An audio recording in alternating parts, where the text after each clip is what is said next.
3 minggu berlalu dan hampir sebulan. Adi masih menginap di kos kami. Suatu hari ketika ibunya, Bu Ana ini, keluar kos sebentar, muncul sebuah masalah. Suatu hari si Dona ini sedang mandi di salah satu kamar mandi di atas. Ada 2 kamar mandi di atas dan mereka bersebelahan. Di antara 2 kamar mandi tersebut ada lubang ventilasi yang di atas yang juga merupakan tempat lampu, sehingga lampu bisa menerangi 2 kamar mandi sekaligus. Ketika sedang mandi, Dona memergoki sebuah kamera HP yang tertuju arahnya pada lubang ventilasi tersebut.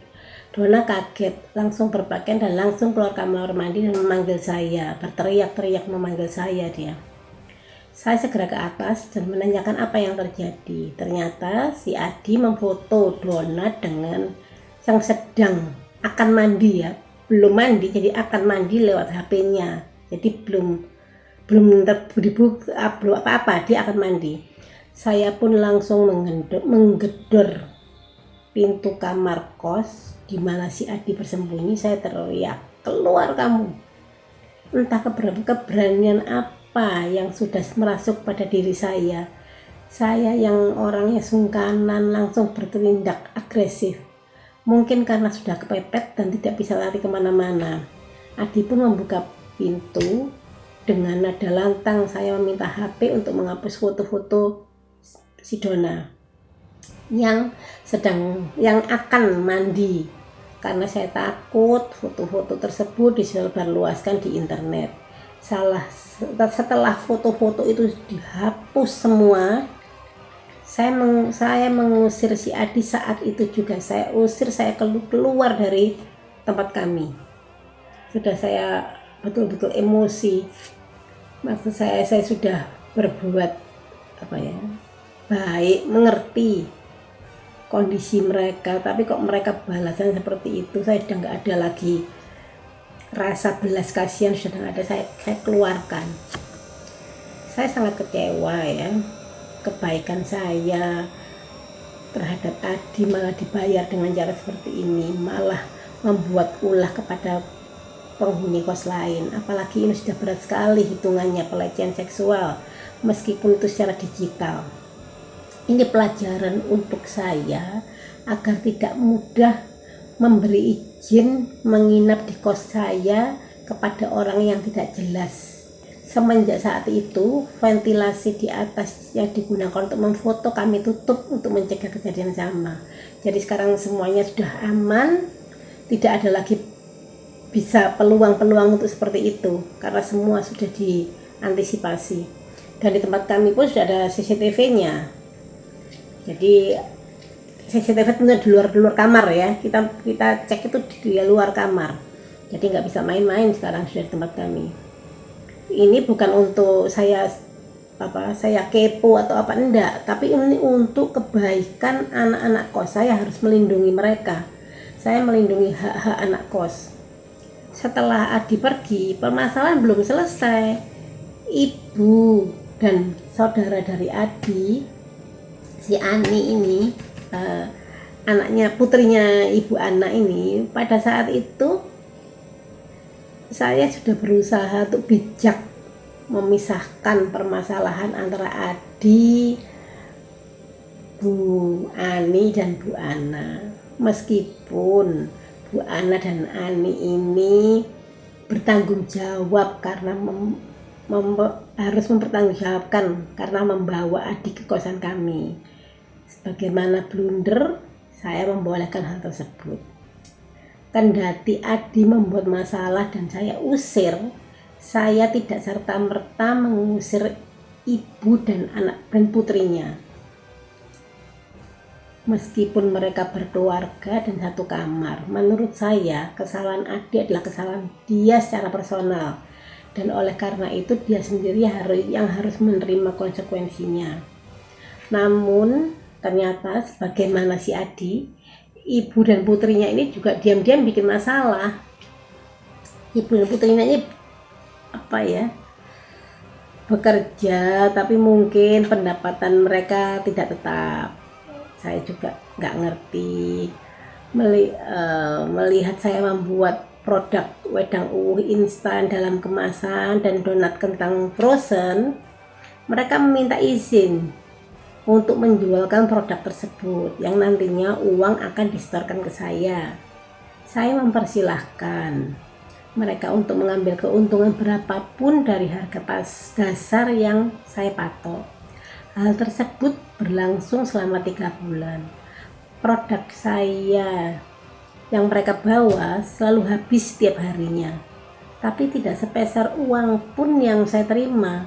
Kalau dihitung-hitung mungkin barang saya yang mereka bawa sekitar 2 juta lebih lah. Saya masih kalem berpikir mungkin mereka sedang butuh karena mereka bercerita kalau sedang susah. Akhirnya pada puncaknya tidak hanya menilai hasil penjualan barang saja, tapi juga tidak membayar uang kos selama 3 bulan. Saya pun berkonsultasi pada Devi, anak tangga saya yang juga marketing dan administrasi pembayaran kos saya.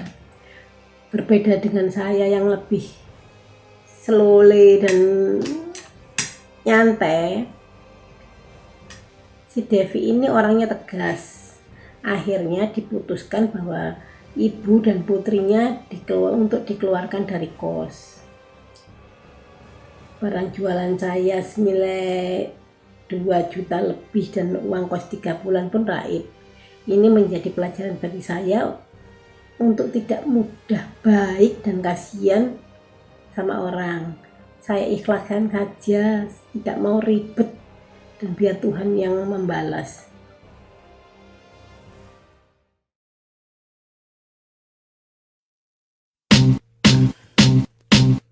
I remember when I lost my mind.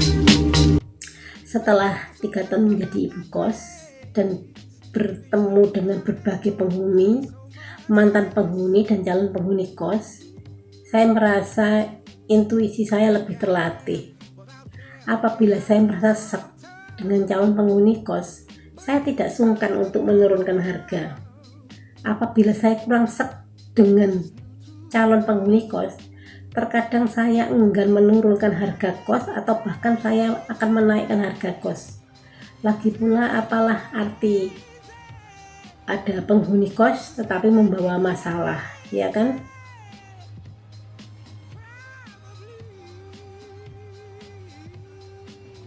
Lalu kalau kita lihat lagi bisnis kos di masa pandemi, bisnis kos di era pandemi ini memang tidak sebergairah sebelum pandemi.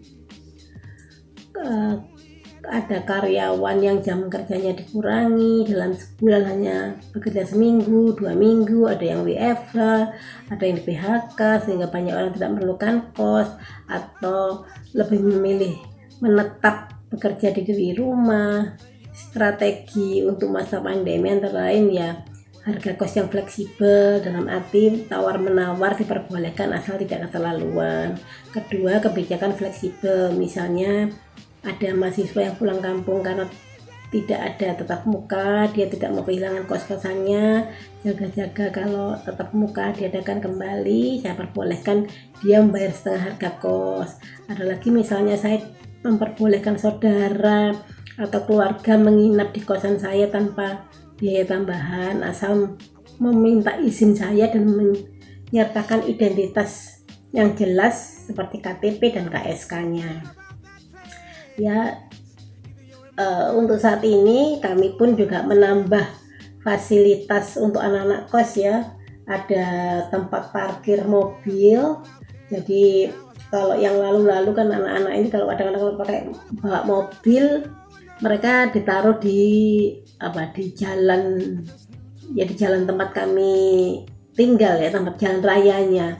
Ini enggak, sekarang sudah bisa masuk ke area wilayah kami. Jadi tentunya ini tidak mengganggu kiri kanan rumah kami dan lebih aman tentunya. Jadi kami menambah fasilitas lagi untuk kenyamanan anak kos, yaitu tempat parkir mobil, ada juga tempat parkir motor di sini. Ya, karena kos-kosan itu tempat parkir itu juga masalah tersendiri di kota ini. Ya, saya kira cukup cerita saya sebagai ibu kos. Cerita ini tidak bermaksud untuk menyudutkan atau menjelekkan satu pihak, hanya sekedar memberi hanya sekedar sebagai pelajaran untuk orang lain agar tidak mengulangi kesalahan seperti saya. Kalau ada salah kata, mohon maaf sebesar-besarnya. Terima kasih.